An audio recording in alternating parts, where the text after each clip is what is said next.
to amplify on that point, business, is the one that supports the political machine because, they have this kind of hand-washing thing going back and forth, right? And the left will say, well, it's really all the big corporations. And the right says, no, it's big government. Well, it's both. But the point is that as long as big government serves the interests of big business, they let them get away with that. But if the government were to shut down the internet, all of a sudden business would go, hey, wait a minute, our customers just went away. They wouldn't tolerate it. So that would break the link between government and big business at that point, because the big business couldn't see any percentage in shutting off all commerce.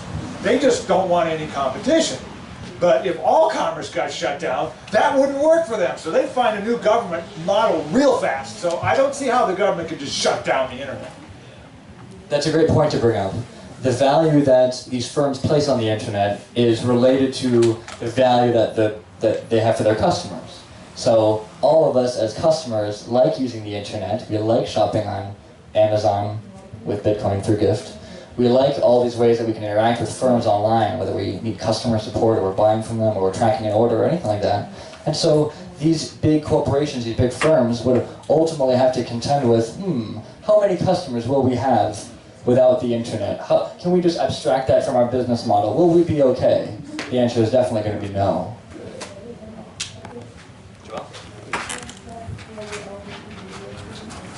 I'm really excited to see all the Bitcoin use here at PorcFest, and since you seem to really know what you're talking about, what do you give us for the timeline when Bitcoin gets replaced by a superior currency such as Dogecoin? Well, if you were going to stop the sentence before, such as Dogecoin, it might have been a couple of years out. With Dogecoin, the answer is never, of course. But it's happening.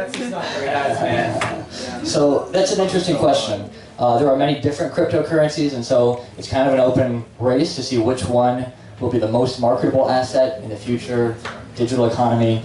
I tend to think it'll be Bitcoin for a while, and that's because Bitcoin has significant first mover advantage.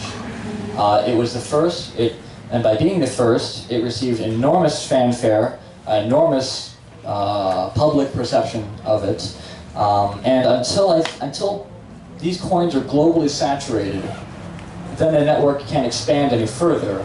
But once that's the case, other coins, it may play out.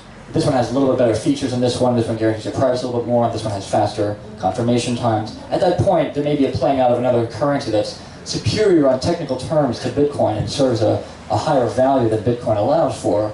But for the time being, Bitcoin has such an unbelievable head start, and it's so strong going that until we have global saturation, there's really not a contest. So until people in Russia, in Ukraine, in America, in Chile, until they have all of these options, well, I can use the Chilean dollar, the peso, or I can use Bitcoin, or Dogecoin, or Litecoin, or QQ coin, or whatever. Until they have all these options, they may play out. Maybe something's better than Bitcoin. But until then, I don't think there's much in its way.